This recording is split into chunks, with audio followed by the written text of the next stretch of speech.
자, 오늘 우리에게 주신 하나님 말씀은 시편 119편 145절에서 160절 말씀 같이 보도록 하겠습니다.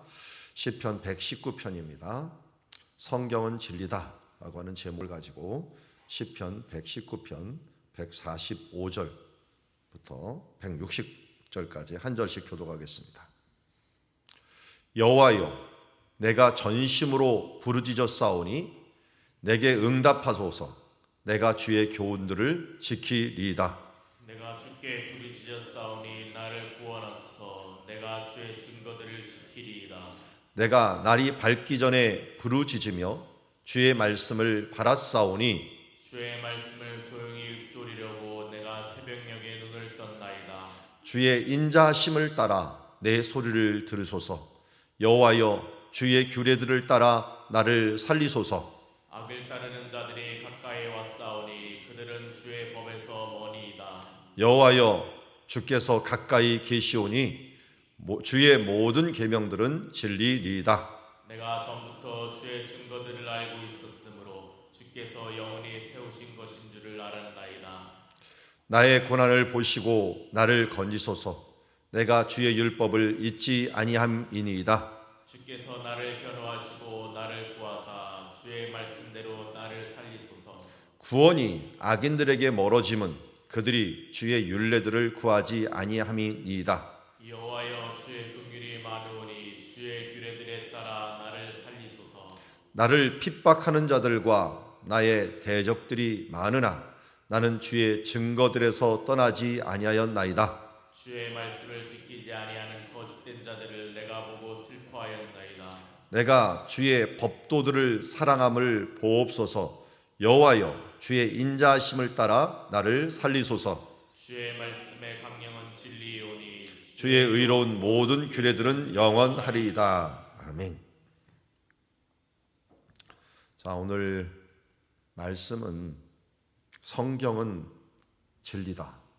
진리는 성경에 계시되었다라고 하는 우리 주일날 배웠던 말씀, 그 말씀을 기초로 보도록 하겠습니다. 요한복음 17장 17절에 그들을 진리로 거룩하게 하옵소서. 아버지의 말씀은 진리이다. 다음 주에 볼 말씀도 이 말씀이 겹치는데요. 아버지의 말씀은 진리다 라고 하는 부분들을 우리가 분명히 한다면 아버지의 말씀이 기록된 것이 성경이죠. 그래서 성경은 진리다 라고 하는 명제가 나오게 됩니다. 시편 119편은 이 성경의 중요성을 어느 것보다도 많이 말씀한 말씀이라고 할 수 있습니다. 그래서 시편 119편에 예외적인 몇 구절을 빼놓고는 모두 이 성경과 관계된 용어로서 꽉 차 있습니다. 한 절 한 절이 다 그렇게 다 차 있어요. 제가 여기 써 있는데 교훈, 증거, 말씀, 규례, 법도, 계명 이런 단어들로 말씀 대신에 증거, 교훈 이런 것들로 다 만들어 놓은 것을 보게 됩니다. 그만큼 이렇게 많은 부분들을 얘기하고 51절만 그런 게 아니라요. 52절에도 증거, 율법, 말씀, 율례, 규례 그리고 60절까지도 증거, 또 말씀, 법도, 말씀, 규례 이런 말씀들로 계속적으로 한 절에 하나씩 계속 하나님의 율례와 법도 이런 부분들을 강조하는 것을 보게 됩니다. 그래서 모두 그 단어들이 또 틀려요. 뜻이 호크라고 하는 교훈, 증거. 그런데 제가 이 단어들을 원어를 찾아보면서 느끼는 것 중에 하나는 뭐냐면 각 성경마다 어떨 때는 호크가 교훈이 됐다가 여기 제가 정리해놨어요. 이 후카라는 말, 호크라는 말 이렇게 돼 있는데 교훈이라고 해놨다가 이 교훈이 또 다른 곳에 가서면 다른 말로 또 번역이 돼요. 그래서 혼동이 돼서 호크가 어떨 때는 교훈이 되는 게 아니라 율법이 되기도 하고 규례가 되기도 하고 이렇게 미슈파트라는 말도 있고 또 토라라는 말도 있고 미츠바라는 말도 있는데 이게 모두 혼용해서 씁니다. 혼용해서. 그러니까 여기서 보면 제가 뭐 그냥 표시를 해놨어요. 뭐 호크라나 후카라고 하는 단어는 도덕법, 의식법, 시민법이든지 이렇게 법령으로 이렇게 적혀 있는 것들, 이런 것들을 얘기하고, 미시파트는 판단이라는 뜻인데, 또 뭐 공적인 사적인 권리와 의무들, 법적 이 토라라고 하는 건 성경 전체를 가리키는, 모세오경을 가리키는 말들, 계명이라고 하는, 미츠바라는 건 명령이라는 뜻인데요. 성문화된 하나님의 말씀, 이렇게 기록되어 있지만, 제가 본 견해, 제가 주석에도 그렇게 되어 있더라고요. 혼용해서 사용한다. 혼용해서. 그러니까 여러분, 우리도 중요한 것은 어떻게 하냐면 자세히 나눠놔요. 우리나라에서 다른 나라에서 볼 수 없는 이 단어 중에 우리나라에서 정말 많은 단어들이 있는데, 우리나라는 이제 형용사가 많아요. 뭐 파라타, 퍼러타, 시퍼러타, 푸르등딩딩하다, 이런 식으로 해갖고 뭔가 형용사도 많고요. 그런데 명사들은 의외로 제가 본 서구 언어들보다 우리가 작아요. 명사가. 왜냐하면 이스라엘이나 뭐 헬라어나 뭐 프랑스어, 영어 다 보면은, 영어는 없군요. 그쪽 언어에서는 명사가 남녀가 구분이 다 돼 있어. 명사 안에도. 그리고 이 헬라어에는 중성까지 있어요. 중성. 배우는 데 쉽지가 않아요. 거기다가 다양한 명사들이 있는데, 우리나라인데 명사가 우리나라가 많은 게 하나가 있어요. 그게 뭐냐면 족보, 뭐 시숙부터 시작을 해갖고 당숙, 뭐 이런 말들 하면 못 알아들, 지금 젊은 애들 못 알아들어요. 그런데 이 족보들이 예전부터 굉장히 많았어. 그게 뭐냐면 서열을 중요시 여기고 관계를 중요시 여기는구나 하는 것들, 주어를 중요시 여기는구나 하는 것들을 우리가 어느 정도 알 수가 있어요. 근데 이스라엘 말에는 정말 단어가 많은 게 이거예요. 이거 율법에 관한 것들 다 비슷해요. 자기네들도 구분도 잘 못해. 교훈, 말씀, 뭐 이 규례, 법도, 계명, 이거 모르는데도 불구하고 단어가 굉장히 많아요. 많다는 건 뭐냐면 중요시 여긴다. 중요시 여긴다. 그래서 오늘 뭐 무슨 뜻인지를 구분하는 것보다는요, 어떻게든 다른 표현으로 하면서 강조를 하려고 했구나. 하나님의 말씀이 성경을 보존해온 이스라엘 민족에게는, 그 성경을 기록하게 한 그 언어를 주신 하나님께서는 이 말씀이 중요함을 여러 단어로 표현을 했구나 하는 것을 우리가 아는 것이 중요합니다. 그래서 우리는 하나님의 말씀을 공부할 때 하나님이 말씀을 중요시 여기는구나. 이 말씀은 뭐예요? 진리라는 말로도 얘기를 했어요. 여기서 그래서 51절에 나왔어요. 주의 모든 계명들은 진리니이다 라고 얘기했고요. 그리고 이 뒤에 보면은 60절에도 주의 말씀의 강령은 진리오니 라고 얘기를 해요. 오늘 말씀의 핵심은 그래서 주의 말씀은 진리다는 거예요.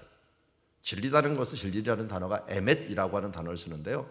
여러분, 에멧이라는 단어를 뭐 몰라도 상관없어요. 그런데 이거는 알죠. 아멘이 진리라는 말에서 나온 말이에요. 에멧이라는 게 아멘으로 돼버린 거예요. 그러니까 우리 말씀을 받을 때는 어떻게 받아야 돼요? 아멘으로. 왜? 진리니까. 하나님의 말씀은 진리입니다 라고 하는 고백이 아멘이에요.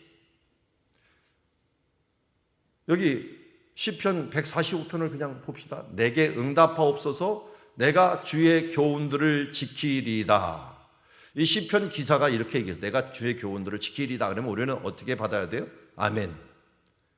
진리입니다. 그렇게 지키는 게 마땅합니다 라고 하는 거예요. 그리고 46절에도 내가 주께 부르짖으니 나를 구원하소서. 그렇지. 내가 주께 부르짖으면 구원을 받지. 아멘으로 받는 거예요. 여기 49절 뒤에도 똑같아요. 여호와여 주의 규례들을 따라 나를 살리소서. 아멘. 맞습니다. 주께 부르짖으면 구원받고 주의 규례를 따라서 살면 내가 살리심을 받습니다. 아멘이 됩니다.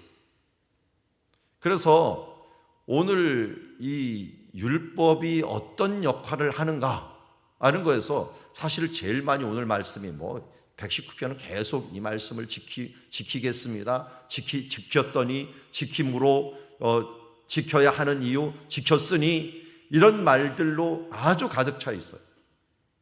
여기도 보십시오. 또 146편 지키리다 했고 147편 어떻게 돼요? 부르짖으며 주의 말씀을 바랍쌌더니, 또 148절에 보면 읊조렸다. 조용히 읊조렸다. 이걸 읊조렸다는 묵상하다는 거죠. 말을 읊조리면서 묵상하고 내가 새벽녘에 눈을 떴나이다. 이 시인이 그렇게 했구나. 나도 그렇게 살아야 했구나. 아멘. 오늘 여러분들이 새벽녘에 눈을 뜨면서도 읊조리며 하나님의 말씀을 보게 되는 거죠. 주여, 주의 인자하심을 따라 내 소리를 들으시며 여호와여, 주의 규례를 따라서 나를 살리소서. 인자하심과 규례를 동일하게 도왔어요. 규례가 뭡니까? 하나님의 말씀, 진리가 뭡니까? 여기서 인자하심이라고 얘기를 합니다. 악을 따르는 자들을 가까이 왔사오니 그들은 주의 법에서 머니이다. 악을 따르는 사람들의 특징이 뭐냐? 주의 법에서 멀다. 여호와여, 주께 가까이 계시오니, 주께서 가까이 계시오니, 주께서 가까이 계시는 게 뭐냐? 주의 모든 계명들은 진리이다. 주의 계명이 바로 주님께서 가까이 계시는 거구나 하면서 계속적으로 우리에 강조하면서 주의 증거들을 듣고 들음을 알고 있었사오니 주께서 영원히 세우신 줄 알았나이다. 그리고 나의 고난을 보시고 내가 주의 율법을 잊지 아니함입니다. 고난을 건지실 부분은 율법이었구나. 또 주께서 나를 변호하시고 나를 구하사 주의 말씀대로 나를 살리소서. 자, 우리 앞에서도 계속 강조하는 것 중에 여기 살리소서라는 말이 몇 번이 나오는지 모르겠어요. 여기 보면 149절에 나오죠. 그리고 154절에 나오죠. 그리고 156절에 나를 살리소서. 그러니까 하나님의 율법, 하나님의 말씀은 첫 번째로 하는 게 뭡니까? 살리는 일이에요. 살리는 일. 강조하는 게 살리는 일이에요. 그래서 디모데후서 3장에 뭐라고 합니까? 성경은 어떤 능력이 있다고요? 이게 어려서부터 내가 성경을 알았나니 성경은 구원에 이르는 지혜가 있다라고 얘기해요. 구원에 이르는 지혜. 우리를 살리는 지혜가 하나님의 말씀에 있다. 그러니까 진리라고 하는 것들이 왜 중요합니까? 진리라고 하는 건 변하지 않는 이치요, 하나님 주신 계명이요. 우리가 이 진리는 예수님이 오라, 내가 길이요 진리요 생명이다. 진리를 붙잡으면 하나님의 예수 그리스도께서 길 대신 그곳을 따라서 아버지께로 올 자가 없느니라 그랬는데 아버지로 가는 길이에요. 천국 가는 길인 거예요. 그러니까 이 진리의 말씀을 붙잡으면 그 길로 가면서 천국을 가는 길이기 때문에 구하는 길, 구원의 길, 살리는 길, 이 부분들이 바로 율법이다. 하나님의 말씀이다. 우리가 하나님의 말씀을 듣고 그 말씀대로 행하는 이유는 뭐냐면 내가 살기 때문입니다. 한마디로 하나님의 말씀에 그런 말씀이 많잖아요. 영접하는 자, 곧 그 이름을 믿는 자들에게는 하나님의 자녀가 되는 권세를 주셨으니. 예수님께서 말씀하셨던 14장 6절이 뭡니까? 요한복음. 그게 내가 길이요 진리요 생명이니 나로 말미암지 않고는 아버지께로 올 자가 없다. 그랬으니 이런 진리의 말씀을 따라서 나를 구원하시고 나를 살리소서 하면서 우리가 기도하며 나가는 것입니다. 그리고 이 말씀에는 또 두 번째 뭐가 있다 그랬어요? 앞에 보면은 인자함이 있다 그랬죠. 여기서 이 하나님의 인자하심을 따라 149절 인자하심을 따라 내 소리를 들으소서. 그런데 여기도 보니까 인자하심뿐만 아니라 하나님의 말씀에 뭐가 있다고요? 긍휼하심.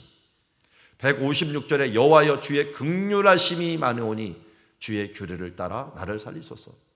여러분 하나님의 말씀, 이 말씀 앞에 우리가 이 말씀을 잣대로 대고 이 합리화하거나 누구를 징계하거나 징치하는 일들은 절대로 없어야 됩니다. 왜냐하면 하나님의 말씀, 우리 욥의 세 친구들 보았지만 욥의 세 친구들이 정말 좋은 말 많이 했어요.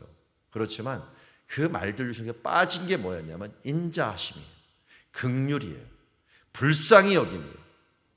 하나님은 우리를 정의롭게 대접하지만 그러나 한편으로는 긍휼과 은혜와 자비로서 우리를 대접한다는 거예요. 왜냐하면 우리를 구원하실 때 제일 처음 하나님의 마음은 사랑과 은혜에서 긍휼에서 시작됐다는 것입니다. 왜냐하면 우리가 그 은혜로 인하여 믿음으로 말미암아 구원을 얻었다라는 것은 하나님께서 우리에게 은혜를 주시고 그 마음으로 믿음을 가지게 만들어서 그 믿음이 우리 가운데 생긴 거예요. 그래갖고 예수님을 붙잡음으로 우리가 구원을 받았기 때문에 우리는 정말 겸손해야 될 수밖에 없는 존재는 하나님의 긍휼을 받고 하나님의 은혜를 받고 구원받았기 때문에 저 사람은 왜 그래? 왜 저렇게 못 믿고 왜 저렇게 부족한 거야? 라고 말하는 사람은 일단 교만한 거예요. 일단 하나님의 은혜를 갖다가 제대로 받지 못하는 거예요. 우리가 하나님의 은혜를 그냥 무상으로 1만 달러 빚진 자로서 그냥 받았기 때문에 더욱더 겸손하게 하나님께 나가야 된다 하는 걸 잊지 말아야 될 것입니다. 그래서 여기도 159절로 또 얘기해요. 주의 인자하심을 따라 나를 살리소서. 이번에는 이제 두 가지를 합쳐버렸네요. 살리소서, 구하소서, 진리의 말씀, 증거, 법도 이것이 뭐라느냐? 바로 나를 살리는 것이다. 그런데 살린 걸 보니까 이 진리의 말씀이 내가 찾은 게 아니라 하나님이 주신 거예요. 선지자들을 보내갖고 하나님이 우리에게 주신 거죠. 오늘 우리 6월 6일을 맞이해서 현충일이지만 정말 우리가 감사해야 될 분들, 우리 나라를 지켜온 분들 감사해야 됩니다. 우리를 대신해서 정말 나라를 지켜오며 죽어간 이 순국 영령들에 대해서 감사하는 마음이 있어야 돼요. 그런데 우리가 더 감사해야 될 존재가 있어요. 이 말씀을 가지고 이 땅에 와서 우리에게 구원의 복음을 전해준 사람들을 정말 감사해야 합니다. 토마스 선교사님, 그분이 대동강에 오셔서 처음으로 성경 말씀을 가지고 던져 놓았죠. 던질 수밖에 없었던 게 왜 그렇습니까?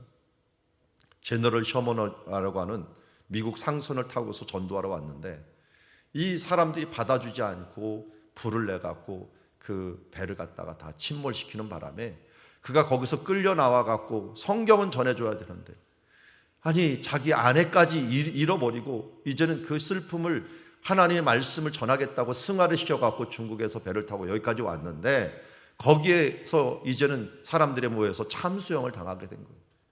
그래서 그 성경을 갖다가 자기를 죽이려고 하는 그 목을 베려고 하는 사람들에게 던져줘 버린 거예요. 그때 종이가 귀했던 그 사람은 이 토마스 선교사를 목을 베버리고 그 다음 뭐 종이가 귀하니까 종이가 뭔지도 모르고 그걸 들고 가갖고 자기 집에다가 도배를 하듯이 옆에다가 뭐 발라야 될 게 있으니까 도배를 그 종이를 가서 발랐는데 그게 나중에 그의 신앙이 돼버렸고 나중에 마포 삼열 선교사님이라는 분이 신앙이 개방이 되면서 이제 평양으로 올라와 갖고 대동강 옆에 있는 평양에서 주막에서 이 머물면서 벽을 보니까 뭐가 붙어 있는데 성경책이 붙어 있는 거예요. 이게 어떻게 된 일이냐 했더니 자초지정을 들어보니까 토마스 선교사님이 거기서 순교했던 그 책이 거기에 있는 붙어 있는 것을 보면서 야 여기야말로 하나님께서 만들어준 교회 터를 해야겠다. 그래서 그 땅을 사서 그곳에서 교회를 만든 거예요. 그게 평양에서 최초의 교회가 되어서 그게 나중에 커갖고 이 평양 대붕을 운동을 일으키는 그런 교회의 모습으로 승화시키게 된 것을 보게 됩니다. 여러분 우리 가운데 말씀을 전해주었던 그들 토마스 선교사님 같은 분들 그래서 제 딸이 그 웨일즈라고 하는 지방에 영국 지금 런던에 있는데 본사가 웨일즈라는 곳에 있어요. 거기서 그 런던에서 좀 떨어져 있는 쪽인데요. 그 웨일즈라는 건데 그 웨일즈가 토마스 선교사님 고향이에요. 고향. 그러니까 우리나라 사람도 뭐 성지순례 하듯이 가기 좋아하는 지역 중에 하나인데요. 저도 한번 가보고 싶어요. 근데 지금 다른 건 몰라도 우리나라 사람들이 가갖고 그 토마스 선교사님 그 고향 교회를 방문을 한다고 합니다. 우리나라에게 최초로 성경 말씀을 전해주고 돌아가셨던 그분. 그런 분들이 있었기 때문에 우리가 지금 이 성경 말씀을 붙잡고서 이 말씀을 붙잡고 진리의 말씀을 붙잡고 살리심을 받았다. 우리도 이 새가족 모임 때 예화가 바로 그거잖아요. 어떤 아이가 자기를 도와주었고 장학금을 주는 어떤 선교사님이 자기 아이가 병들어 죽게 되면서 눈물을 흘릴 때 눈물을 흘리면서 그가 아이의 유산 중에 하나였던 성경책을 자기한테 줬고 그 주면서 내가 이것을 위하여 왔다. 너한테 이 귀중한 것을 왜 그 아이가 아니 이거 그 죽은 아들의 유산이고 아들이 가장 중요시 여겼던 건데 왜 나한테 줍니까? 라고 했더니 사실은 내가 이것을 너희들에게 이 나라에게 전해러 왔다 하면서 그것을 받았고 그 아이가 커갖고 장년이 돼갖고 그 장년이 된 것을 또 다른 사람에게 전하는 그런 예화가 우리에게 있듯이 우리의 일생 가운데 하나의 말씀을 내가 그냥 은혜로 받았고 이 누군가에 의해서 이 순교자의 그 마음으로 우리에게 전해줬던 이 마음들, 이 말씀들이 있기에 우리 또한 이 말씀과 이 증거와 이 법도를, 이 규례를 우리 대해서 끝내지 말고 정말 사람을 살리는 이 말씀을 다음 세대들까지 잘 전해주고 이러한 은혜를 내가 받았다, 인자함을 받았다, 구원을 받았다라는 것을 잊지 말고 이 안에 있는 하나님의 위대하심과 하나님의 능력과 하나님의 지혜와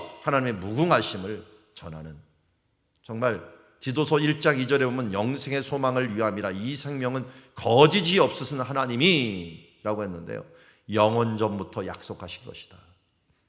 거짓 없는 하나님, 거룩하신 하나님이 영원 전부터 약속하신 이 말씀을 우리에게 주셨다는 것을 알고 우리가 절대로 잊지 말 것은 성경은 진리고 진리를 통하여 우리가 살게 되었다.